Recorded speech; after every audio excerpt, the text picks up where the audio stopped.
कराची में वाक़िया आगे कंदासीं। Peoples Party chairman Bilawal Bhutto Zardari से बरतानिया की हाई कमिश्नर जैन मेरिट की मुलाकात थी है। अवां खे मुलाकात बाबत ख़बर ॾियनि पिया। कराची में मुलाकात दौरान ॿिन तरफ़नि लाॻापनि खे हथी ॾियण ऐं ॿिन मामलनि ते ॻाल्हियूं कई पियूं। बिलावल हाउस में थियल मुलाकात दौरान डिप्टी कमिश्नर सारा मुना भी मौजूद हुई। अवां खे ख़बर ॾियनि पिया। कराची में Peoples Party chairman Bilawal Bhutto Zardari से बरतानिया की हाई कमिश्नर जैन मेरिट की मुलाकात थी है।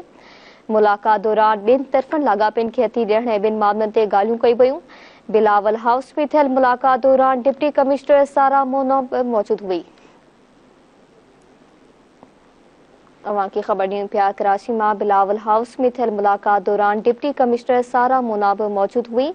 अवां के मुलाकात बाबत ख़बर ॾियनि पिया। Peoples Party chairman Bilawal Bhutto Zardari से बरतानिया की हाई कमिश्नर जैन मेरिट की मुलाकात थी है।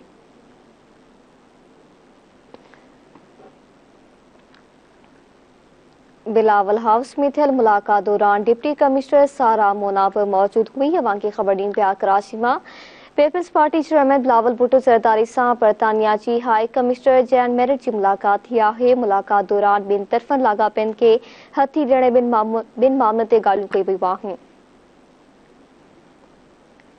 तफ़सील मल कंदासीं चीफ रिपोर्टर कराची शबीर लाशारी खां। जी शबीर, वधीक आगाह कजो। जी बिल्कुल। Pakistan Peoples Party chairman Bilawal Bhutto Zardari से बरतानिया जी पाकिस्तान में मुक़रर हाई कमिश्नर जैन मेरिट मुलाकात कई है। मुलाकात दौरान जो है बरतानिया जी डिप्टी हाई कमिश्नर पारा जो हाई कमिश्नर सारा मूना भी मौजूद हुई। मुलाकात में Pakistan Peoples Party chairman Bilawal Bhutto Zardari बरतानी सफारतकार जो उन्होंने विच में ॿ तरफ़ा जो लाॻापा उन्हनि खे हथी ॾियण ऐं गॾियल दिलचस्पी वारनि मामलनि ते ख़्यालनि जी ॾेवट थी है।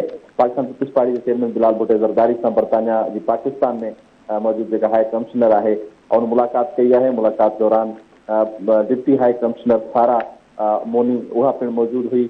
उन मौके ते जो है पाकिस्तान पीपल्स पार्टी के चेयरमैन बिलावल भुट्टो सरदारी बरतानी सफारतकारनि के विच में ॿिन तरफ़नि लाॻापनि खे हथी ॾियण ऐं गॾियल दिलचस्पी वारनि मामलनि ते ख़्यालनि जी ॾेवट कई है। ठीक है, मेहरबानी शबीर आगाह करण लाइ।